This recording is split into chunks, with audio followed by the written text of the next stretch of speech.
में आपका स्वागत है। संविधान का जो मुख्य परीक्षा के लिए हमारा अगला जो टॉपिक है, मुख्य जरूरी नहीं है मुख्य परीक्षा है, आपके प्री में भी बहुत सारी चीज़ें इसमें काम में आती हैं। इसको आप इस नज़रिए से मत देखेंगे मुख्य परीक्षा का ही है, प्री में भी बहुत सारे टॉपिक आपको इन्हीं में से एज इट इज़ क्या होंगे, पूछे जाएंगे। ठीक है, तो अगला एक अति लघु उत्तरीय जो सवाल है आपका है अनुच्छेद 12 एवं अनुच्छेद 35। अब जो भी बच्चे इसके बारे में जानते हैं शॉर्ट में चैट के माध्यम से बता दीजिए कि अनुच्छेद 12 और 35 का संबंध काय से संविधान में। संविधान का आर्टिकल 12 तथा 35 का संबंध काय से है, जल्दी से आप बताइए इन दोनों का संबंध काय से है। अनुच्छेद 12 और अनुच्छेद 35 का संबंध संविधान के किस उससे है? तो इसका संबंध है राज्य की परिभाषा से। काय से है? राज्य की परिभाषा से। या फिर राज्य किसे कहोगे? राज्य अर्थात देश। संविधान में देश को राज्य कहा जाता है। तो राज्य की क्या परिभाषा है? जैसे पॉलिटिकल साइंस के हिसाब से देखा जाए तो राज्य की ये परिभाषा होती है कि राज्य का एक जनसंख्या होती है, निश्चित भूभाग होता है, उसमें एक सर्वोच्च सत्ता होती है जो कि संप्रभु होती है। ये सब कैरेक्टर जो है राज्य में होना चाहिए जो कि पॉलिटी के हिसाब से होता है। लेकिन संविधान के हिसाब से आप राज्य किससे बोलेंगे? ये अनुच्छेद 12 तथा अनुच्छेद 35 दोनों में क्या है, ये डिफाइन किया गया है। अर्थात राज्य वह अवधारणा है, उसमें कहा गया है कि राज्य क्या है जिसमें एक केंद्र सरकार हो, एक राज्य सरकार हो, तीसरा आपकी जो वो होती है लोकल गवर्नमेंट होती है, जो लोकल गवर्नमेंट हो तथा उसमें काम करने वाले प्राधिकारी हो,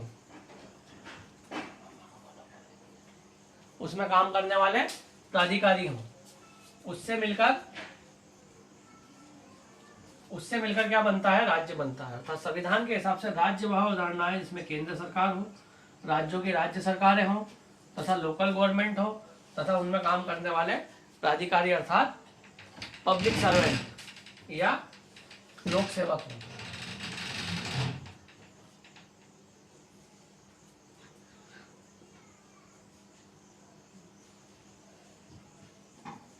लोक सेवक या पब्लिक सर्वेंट हो, इसे ही आप क्या बोलोगे?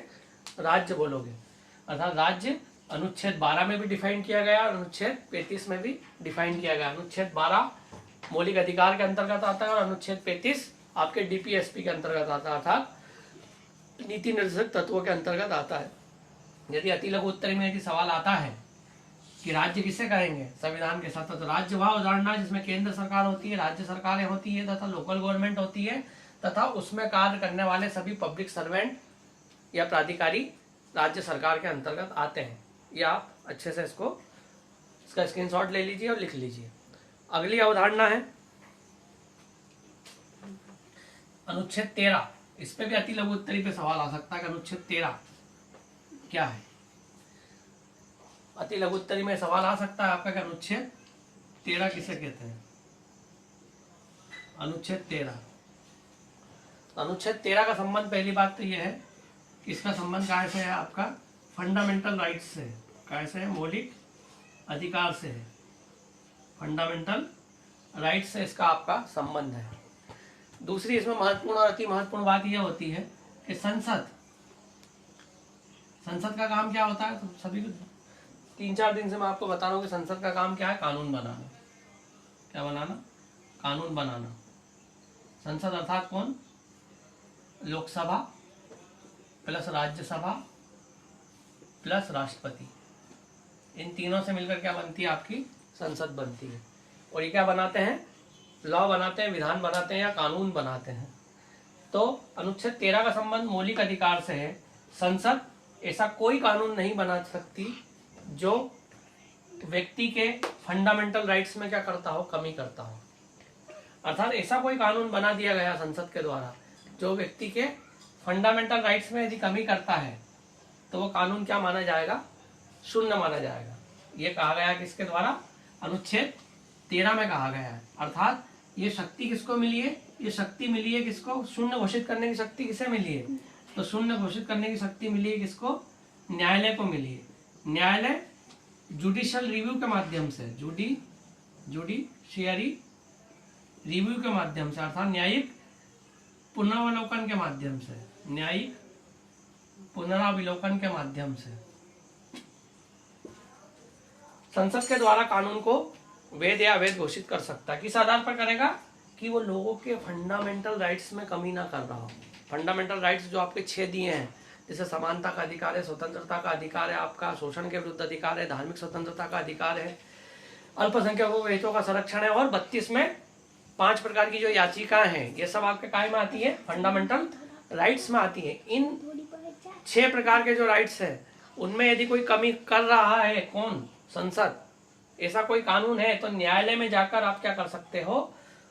उसे रिव्यू करवा सकते हो। अर्थात यदि ऐसा कोई कानून बनता है जो नागरिकों के फंडामेंटल राइट्स में कमी कर रहा है तो न्यायालय उसे क्या कर सकती है? शून्य घोषित कर सकती है।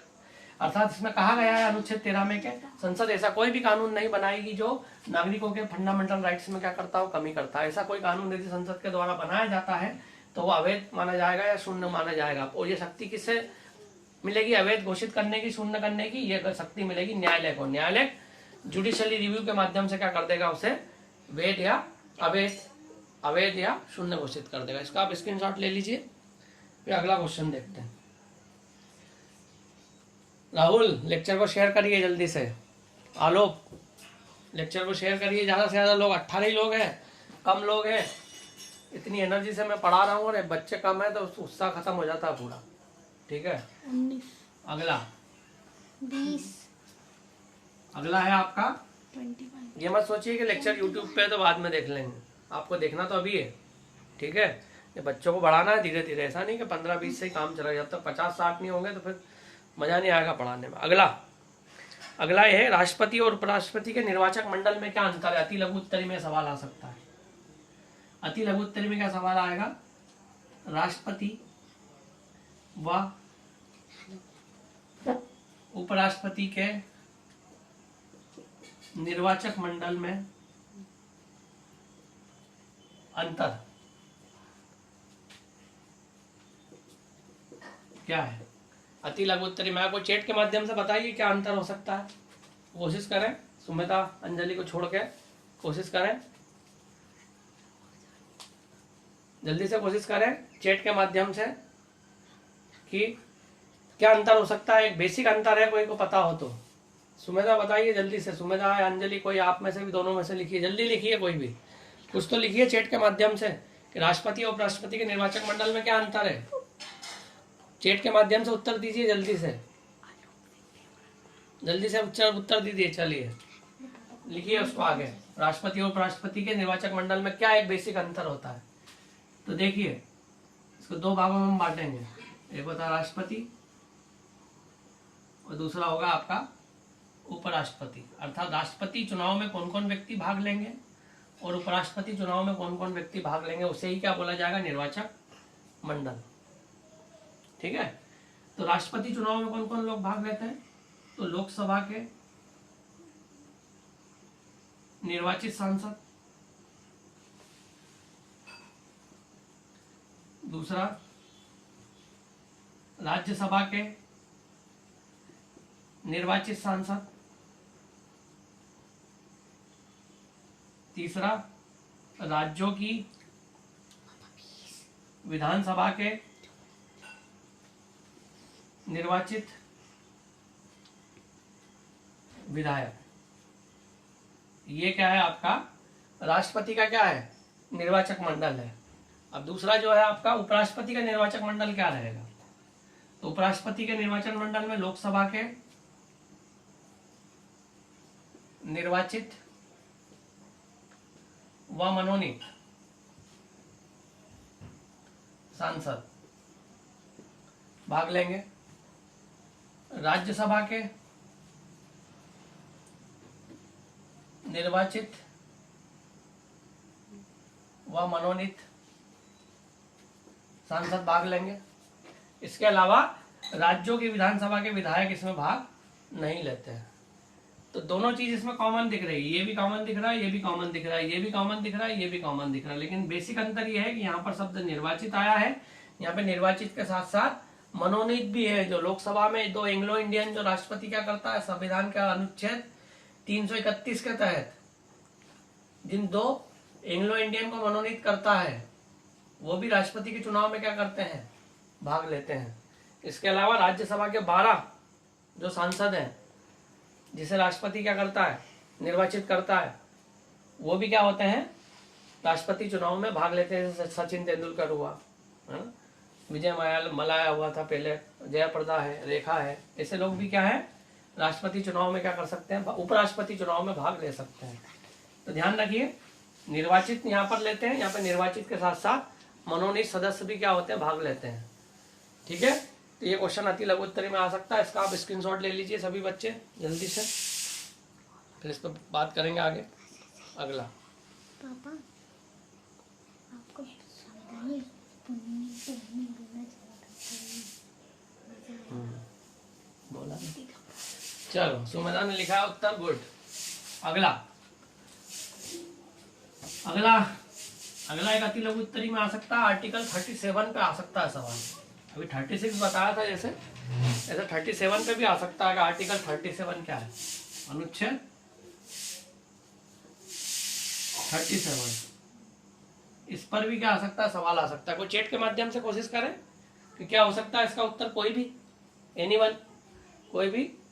37 आर्टिकल क्या है, इसका संबंध है, इसमें क्लू दे देता हूं आपको कि इसका संबंध काय से है।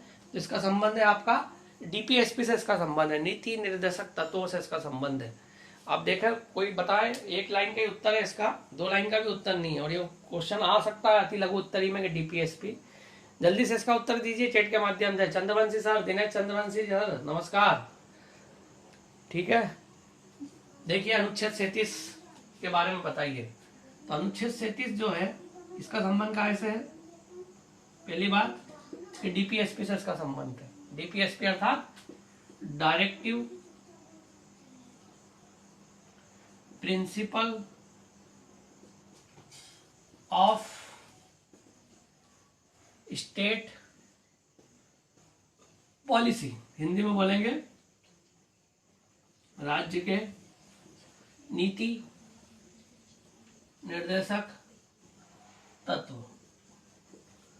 इसमें ऐसा बोला गया है, जैसे आपको पता है कि मौलिक अधिकार वे अधिकार होते हैं जो कि संविधान के द्वारा नागरिकों को प्रदान किए गए हैं, जो कि 6 प्रकार के हैं। इन मौलिक अधिकार का यदि हनन होता है तो व्यक्ति न्यायालय में जाकर, सुप्रीम कोर्ट, हाई कोर्ट में जाकर क्या कर सकता है, पुनः उसे प्राप्त कर सकता है, अर्थात ये वाद योग्य है, अर्थात न्यायालय में इन्हें चुनौती दी जा सकती है।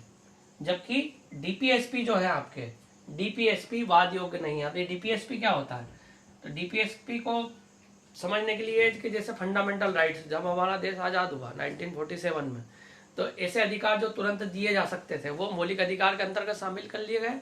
और संविधान निर्माताओं की जो दूरदर्शी सोच थी कि आने वाले समय में ये अधिकार राज्यों के द्वारा नागरिकों को दिए जाना चाहिए, लेकिन वर्तमान स्थिति ऐसी नहीं है कि हम आज ही दे दें, तो उनका उल्लेख काय में किया गया, डीपीएसपी में किया गया, अर्थात लोक कल्याणकारी राज्य की स्थापना के लिए, वेलफेयर स्टेट की स्थापना के लिए, आगे चलकर राज्य को कौन कौन सा कानून बनाना है उसका उल्लेख संविधान निर्माताओं ने 1947 में डीपीएसपी में पहले ही कर दिया, आर्टिकल 36 से लेकर आर्टिकल 51 में। तो डीपीएसपी में उसका उल्लेख तो कर दिया, लेकिन उसके तहत यदि राज्य कानून बनाता है तो अच्छी बात है, लेकिन राज्य कानून यदि नहीं बनाएगा तो आप इसे न्यायालय में चुनौती नहीं दे सकते, न्यायालय में वाद योग्य नहीं है, न्यायालय में वाद योग्य नहीं है, अर्थात इनका जुडिशली रिव्यू, न्यायिक पुनर्लोकन नहीं हो सकता डीपीएसपी का। जिस प्रकार फंडामेंटल राइट्स का जुडिशली रिव्यू हो सकता है, अर्थात आपका यदि फंडामेंटल राइट, समानता का अधिकार है, स्वतंत्रता का अधिकार है, शोषण के विरुद्ध अधिकार है, धार्मिक स्वतंत्रता का अधिकार है, अल्पसंख्यकों के हितों का संरक्षण है, इसमें कोई कमी आती है तो अब आर्टिकल 32 के तहत क्या कर सकते हैं, टीट के माध्यम से क्या कर सकते हैं, इस अधिकार को पुनः क्या कर सकते हैं, प्राप्त कर सकते हैं। किंतु डीपीएसपी में जो वर्णित अधिकार दिए गए हैं वो राज्य को निर्देश दिए गए कि राज्य क्या करे, इसके तहत कानून बनाए। लेकिन राज्य यदि कानून बनाने की स्थिति में नहीं है तो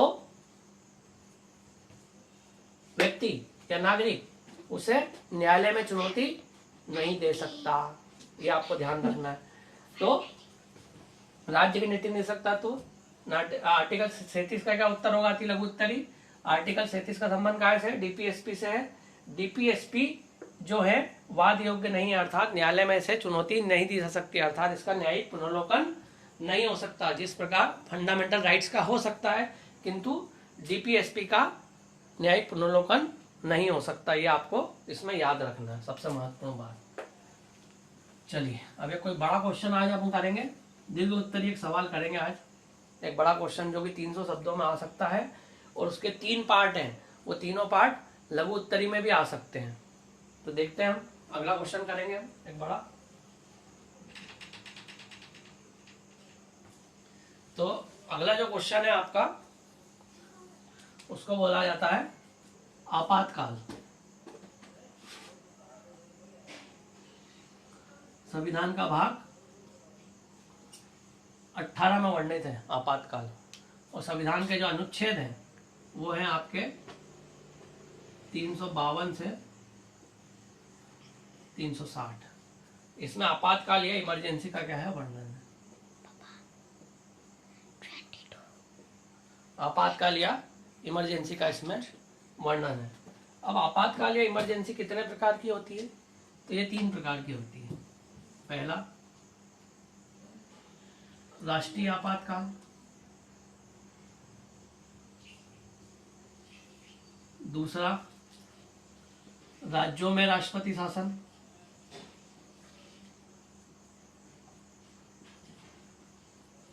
या बोल सकते हैं इसको राज्यों में आपातकाल, और तीसरा है आपका वित्तीय आपातकाल। ये आज बड़ा क्वेश्चन हम करेंगे, ये बिल्कुल आ सकता है, मोस्ट आईएमपी सवाल है। ये टुकड़ों में अलग से भी आ सकता है, 100 शब्दों में ये भी आ सकता है, 100 शब्दों में ये भी आ सकता है, और अलग से भी आ सकता है। ठीक है, इस पूरे को मिलाकर आप दीर्घ उत्तरी सवाल भी बना सकते हो। वित्तीय आपातकाल, वित्तीय आपातकाल, इसका वर्णन है राष्ट्रीय आपातकाल का 352 में, राज्यों में राष्ट्रपति शासन का है 356 में, और वित्तीय आपातकाल का है 360 में। 3 अनुच्छेद इसको आपको याद रखना है, 352, 356 और 360। राष्ट्रीय आपातकाल का मतलब यह है कि 3 स्थितियों में राष्ट्रीय आपातकाल राष्ट्रपति लगा सकता है। आपातकाल को लगाने की शक्ति किसके पास है? राष्ट्रपति के पास है, राष्ट्रपति के पास। किसकी मदद से लगाएगा? ये संसद की मदद से लगाएगा। संसद बोलेगी उसे अपने बहुमत के द्वारा, 2/3 बहुमत के द्वारा, तो वो राष्ट्रीय आपातकाल लगा सकता है। ठीक है, तो ये पावर किसके पास है? ये है राष्ट्रपति के पास। ठीक है, इसका स्क्रीनशॉट ले लीजिए आप। माही थोड़ी देर बाद आना, 10 मिनट बाद देखना उसका वो कितने % बैटरी है, 20% थी ना थोड़ी देर से। तो इसका स्क्रीनशॉट ले लिया आपने। तो राष्ट्रीय आपातकाल जो है 3 स्थिति में लगता है। कितनी स्थिति में लगता है? 3 स्थिति में। युद्ध में, बाह्य आक्रमण में, देश पर कभी अटैक हो गया भारी रूप से, और तीसरा सशस्त्र विद्रोह हो गया यदि देश के अंदर। 3 स्थिति में लगता है, अर्थात देश में यदि युद्ध की स्थिति आ जाए, भारी आक्रमण आ जाए, या सशस्त्र विद्रोह आ जाए, इन तीनों स्थिति में देश में क्या लग सकता है? राष्ट्रीय आपातकाल लग सकता है। तो इसको मैं आप अलग से मैं डिफाइन करूंगा, फिर उसके बाद ये और फिर उसके बाद ये। तो इसका आप स्क्रीनशॉट ले लीजिए। अब हम बात करेंगे काय पे? राष्ट्रीय आपातकाल पे बात करेंगे कि राष्ट्रीय आपातकाल आखिर कैसे लगता है, कौन लगाता है, कितने समय की अवधि के लिए लगता है ना, कौन हटा सकता है, क्या क्या प्रभाव राष्ट्रीय आपातकाल के पड़ते हैं, कितनी बार राष्ट्रीय आपातकाल लग चुका है। तो राष्ट्रीय आपातकाल जो है मैंने आपको बताया कि 3 स्थिति में लगता है। पहला युद्ध, किसी देश के साथ सीधा युद्ध हो गया आपका। दूसरा भारी आक्रमण हो रहा है, यानी कहने का मतलब देश की किसी एक सीमा पर क्या हो रहा है? आक्रमण, है ना, पूरा देश उसमें भाग नहीं ले रहा है, घुसपैठ हो रही है, कोई भारी आक्रमण हो रहा है। तीसरा सशस्त्र विद्रोह, हाँ, सशस्त्र विद्रोह की स्थिति में क्या हो सकता है, राष्ट्रीय आपातकाल लग सकता है। ठीक है, 5% पता, ठीक है। तो युद्ध, भारी आक्रमण और सशस्त्र विद्रोह, ये जो शब्द है, ये जो शब्द आया आपका सशस्त्र विद्रोह, ये आया 44वें संविधान संशोधन से। कैसे आया? 44वें संविधान संशोधन से कब जोड़ा गया? 1978 में जोड़ा गया। पूर्व शब्द इसका था, पूर्व शब्द इसका था आंतरिक अशांति, इंटरनल डिस्टरबेंस। पूर्व शब्द क्या होता है इसमें? आंतरिक अशांति। इसके स्थान पर यह शब्द 44वें संविधान संशोधन से क्या लाया गया? सशस्त्र विद्रोह लाया गया। तो ऐसी स्थिति क्यों बनी? वो इसलिए बनी क्योंकि 1975 में 26 जून 1975 को 25 जून को हाईकोर्ट का एक डिसीजन आया, राजनारायण बनाम प्रधानमंत्री श्रीमती इंदिरा गांधी वाद में एक डिसीजन आया कि प्रधानमंत्री इंदिरा गांधी का जो चुनाव हुआ है उसमें बहुत सारी क्या हुई है? धांधली हुई है और उसे अवैध घोषित कर दिया गया। तो ऐसी स्थिति में प्रधानमंत्री श्रीमती इंदिरा गांधी को क्या देना पड़ेगा? त्यागपत्र देना पड़ेगा। तो त्यागपत्र ना देते हुए श्रीमती इंदिरा गांधी के द्वारा आंतरिक अशांति जो शब्द था, इंटरनल डिस्टरबेंस, उसके नाम पर क्या लगाया गया? राष्ट्रीय आपातकाल लगा दिया गया। राष्ट्रीय आपातकाल लगा दिया गया और समस्त शक्तियां जो है प्रधानमंत्री और उसके कैबिनेट में राष्ट्रपति के द्वारा क्या हो गई? आ गई। तो जब राष्ट्रीय आपातकाल जो ये है इंटरनल आंतरिक अशांति के नाम पर लगभग 2 साल चला, ये 2 साल चला। उसके बाद फिर चुनाव हुए, चुनाव के बाद सरकार बनी मोरारजी देसाई की, श्री मोरारजी देसाई की जो सरकार बनी जनता पार्टी की। तो फिर उन्होंने 44वें संविधान संशोधन के माध्यम से आंतरिक अशांति शब्द को हटा दिया गया और उसके स्थान पर लेकर आ गए सशस्त्र विद्रोह। क्योंकि आंतरिक अशांति को डिफाइन करना बहुत ही कठिन है। कहने का मतलब यदि हड़ताल हो रहा है, प्रदर्शन हो रहा है, गोलीबारी हो गई पुलिस के द्वारा, तो भी आप क्या बोल सकते हो? आंतरिक अशांति। यानी आंतरिक अशांति बोल के कोई भी प्रधानमंत्री आने वाले समय में फिर क्या कर सकता था? आपातकाल लगा सकता था। और चुनाव की स्थिति में यदि उसे लग रहा है कि चुनाव वो जीत नहीं सकता है, तो आंतरिक अशांति के नाम पे क्या लगा देगा? वो आपातकाल लगा देगा और लंबे समय तक क्या रहेगा? पद पर बने रहेगा। इसलिए 44वें संविधान संशोधन के द्वारा इंटरनल डिस्टरबेंस शब्द को हटाकर राष्ट्रीय आपातकाल में आपका सशस्त्र विद्रोह जोड़ दिया गया। अर्थात सरकार के विरुद्ध यदि सशस्त्र विद्रोह होगा, अर्थात हथियार लेके सरकार के खिलाफ लोग खड़े हो जाएंगे, तो ऐसी स्थिति में ही क्या लगाया जा सकता है? राष्ट्रीय आपातकाल लगाया जा सकता है। तो ये चीज आपकी एक क्लियर हो गई। अब युद्ध की बात करें तो युद्ध की स्थिति में 3 बार लगाया गया राष्ट्रीय आपातकाल, 2 बार 1962 में चीन के साथ युद्ध, और दूसरा 1971 में इंडो पाक युद्ध जो था आपका, जिससे बांग्लादेश क्या हुआ? अस्तित्व में आया। इस युद्ध में ये एक बार ऐसा आपातकाल लगाया और ये दूसरी बार ये आपातकाल लगाया। ये जो आपातकाल चला ये 1968 तक चला, और ये जो था 19 ये भी थोड़ा कई समय आगे तक चला। तो 2 बार ये आपातकाल लगाया गया युद्ध के द्वारा, एक बार आंतरिक अशांति के आधार पर लगाया गया था। 3 बार राष्ट्रीय आपातकाल लग चुका है, 3 बार राष्ट्रीय आपातकाल लगाया जा चुका है, ये आपको याद रखना है। तो राष्ट्रीय आपातकाल जब लगता है तो राष्ट्रपति, ये कौन लगाता है? तो राष्ट्रपति लगाता है। जैसे मैंने पहले भी बताया कि राष्ट्रपति क्या करता है? राष्ट्रीय आपातकाल की क्या करता है? घोषणा करता है। तो राष्ट्रीय आपातकाल जो है वो जब राष्ट्रपति अध्यादेश जारी करेगा आर्टिकल 1, 2, 3 के तहत, तो इसकी अवधि कितनी रहेगी? 6 माह रहेगी। 6 माह रहेगी। 6 माह के लिए क्या लगाएगा? राष्ट्रीय आपातकाल लगाएगा। और संसद से इसे 1 माह में क्या होना चाहिए?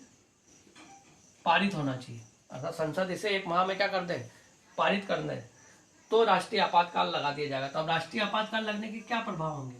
तो राष्ट्रीय आपातकाल में क्या हो जाएगा कि राज्यों की राज्य सरकारें भी क्या कर सकती, की जा सकती, भंग की जा सकती है। अर्थात राष्ट्रीय आपातकाल संपूर्ण भारत पे भी लग सकता है या किसी उसके एक भूभाग पे भी लग सकता है। तो समस्त यदि सरकार चाहे तो समस्त राज्यों की सरकार भी भंग की जा सकती है, जैसे 1975 में इमरजेंसी के समय हुआ है। तो राज्यों की सरकारें क्या हो सकती है, भंग हो सकती है।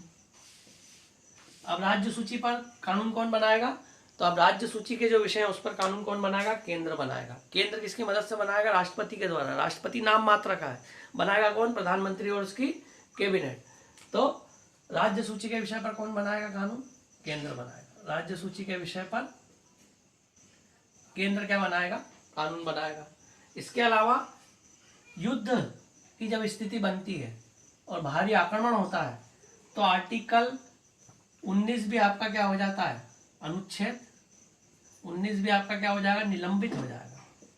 क्या हो जाएगा, निलंबित अर्थात सस्पेंड।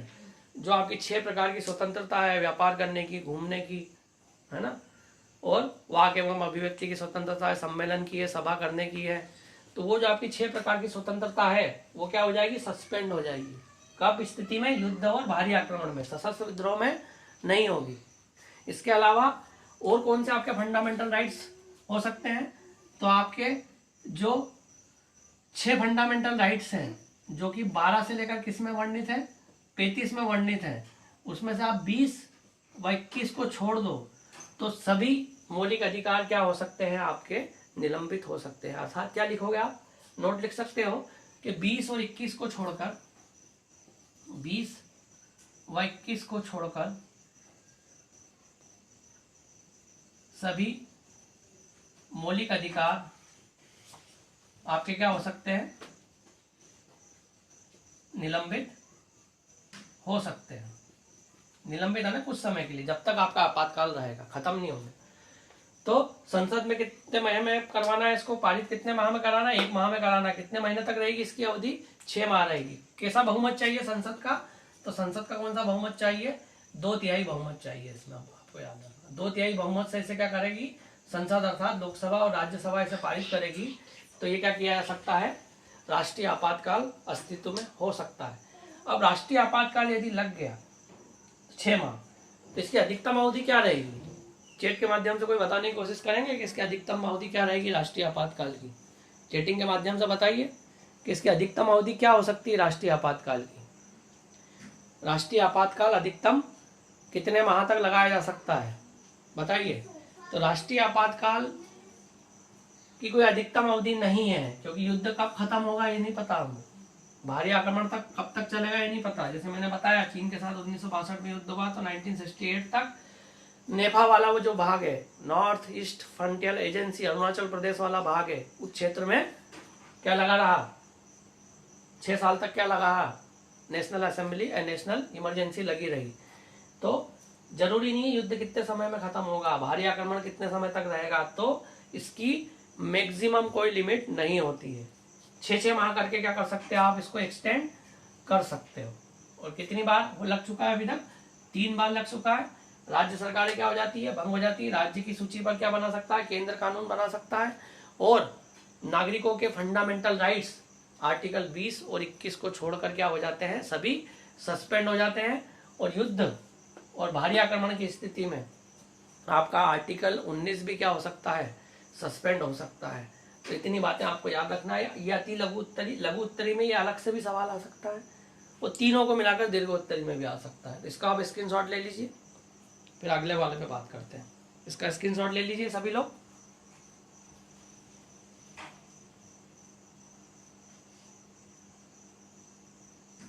सभी लोग इसका स्क्रीनशॉट ले लीजिए। अगला आपातकाल की बात करते हैं। अगला जो है राज्यों में राष्ट्रपति शासन। अगला बिंदु क्या है, संविधान का भाग 18 अनुच्छेद 356 राज्यों में राष्ट्रपति शासन, वो कैसे लगेगा। अनुच्छेद 356, अनुच्छेद 356 इसको बोला जाता है राज्यों में राष्ट्रपति शासन। ये भी कौन लगाता है आपका, ये भी लगाएगा कौन, आपका राष्ट्रपति लगाएगा।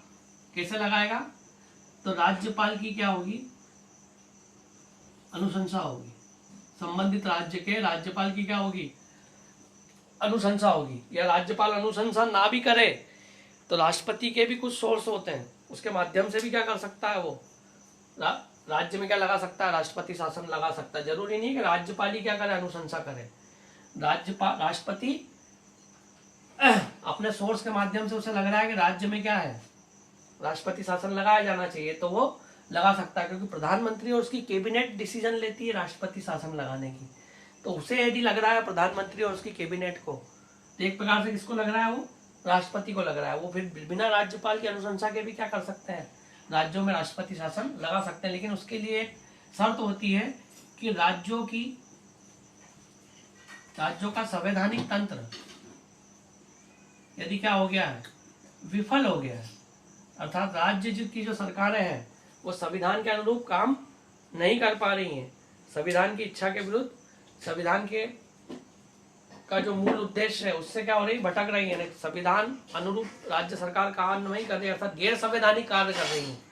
तो ऐसी स्थिति में राज्यपाल की अनुशंसा से राष्ट्रपति राज्यों में क्या लगा सकता है, राष्ट्रपति शासन लगा सकता है। और इसे 2 माह में क्या करवाना पड़ेगा, संसद से क्या करवाना पड़ेगा, कितनी पारित करवाना पड़ेगा, संसद से क्या करवाना पड़ेगा, पारित करवाना पड़ेगा। और इसकी अवधि कितनी रहेगी, 6 माह रहेगी। इसकी अवधि कितनी रहेगी, 6 माह रहेगी।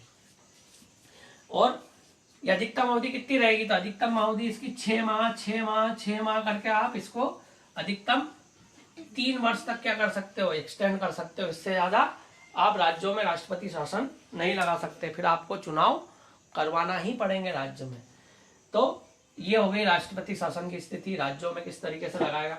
तो जब राज्यों में राष्ट्रपति शासन लग जाएगा तो केंद्र फिर क्या करेगा, राज्य सूची के विषय पर क्या करेगा, जब तक कानून बनाएगा, जब तक चुनाव वहां पर नहीं हो सकते। तो क्या है, अनुच्छेद 356 के तहत राष्ट्रपति को यह पावर दिया गया है कि राज्य का संवैधानिक तंत्र यदि विफल हो गया, राज्य संविधान के अनुरूप काम नहीं कर पा रहा है, गैर संवैधानिक काम कर रहा है, तो राष्ट्रपति की अनुशंसा से, राष्ट्रपति को भी अपने सोर्स की अनुशंसा से या राज्यपाल की अनुशंसा से राज्य में क्या क्या लगाया जा सकता है, राष्ट्रपति शासन लगाया जा सकता है। इसे 2 माह में क्या करवाना पड़ेगा, संसद से पारित करवाना पड़ेगा। कौन से बहुमत से, तो वही 2/3 क्या लगा चाहिए, संसद का बहुमत चाहिए। और 6 माह क्या रहेगी, इसकी अवधि रहेगी 6 माह करके इसे आप अधिकतम 3 वर्ष तक क्या कर सकते हो, बढ़ा सकते हो। जिस प्रकार आर्टिकल 352 में 3 बार राष्ट्रपति शासन लगा है, ये लगभग 130 बार अभी तक देश में लगाया जा चुका है। 130 बार लगभग, क्योंकि इसकी संख्या कम ज्यादा होती रहती है, इसलिए 130 बार अभी तक राज्यों में राष्ट्रपति शासन लगाया जा चुका है, ये ध्यान रखना। और एक चीज और याद रखना कि 352 जो है और इधर जो है 356, 352 का न्यायिक पुनर्लोकन नहीं हो सकता, ये बहुत महत्वपूर्ण बात है, याद रखना। अर्थात जुडिशली रिव्यू, अर्थात 352 के तहत यदि राष्ट्रपति ने युद्ध, भारी आक्रमण या सशस्त्र विद्रोह के कारण राष्ट्रीय आपातकाल की घोषणा की है, तो न्यायालय में उसे आप चुनौती नहीं दे सकते, ये ध्यान रखना, अनुच्छेद 352। लेकिन 356 में यदि राष्ट्रपति शासन लगाया राज्य में, तो उसके विरुद्ध क्या लगाई जा सकती है, न्यायालय में याचिका लगाई जा सकती है। तो एक चीज और याद रखना है कि 352 का जुडिशली रिव्यू नहीं हो सकता, जबकि 356 का जुडिशली रिव्यू हो सकता है। अति महत्वपूर्ण बात है, आपको याद रखना है, ये आपको याद रखना है। इसमें सेटिंग कितने %? हाँ ठीक है ना। चलो, तो अगला है अब आपका, इसका आप स्क्रीनशॉट ले लीजिए, जल्दी से इसका स्क्रीनशॉट ले लीजिए।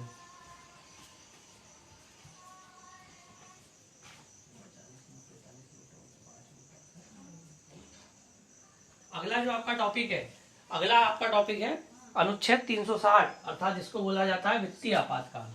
क्या बोला जाता है, वित्तीय आपातकाल। अब चैट के माध्यम से आप बच्चे बताइए कि अभी तक देश में वित्तीय आपातकाल कितनी बार लगा है। जैसे राष्ट्रीय आपातकाल 3 बार लगा, राज्यों में राष्ट्रपति शासन 130 बार लगा, तो वित्तीय आपातकाल कितनी बार लगा है, चैट के माध्यम से जल्दी से बताइए कितनी बार लगा है। सुमेधा चौहान, नवीन गहलोत जी, स्वागत है आपका, बताइए कितनी बार राष्ट्रपति शासन वित्तीय आपातकाल के कारण लगा है। अनुच्छेद 360, इसको बोला जाता है आपका वित्तीय आपातकाल। वित्तीय आपातकाल।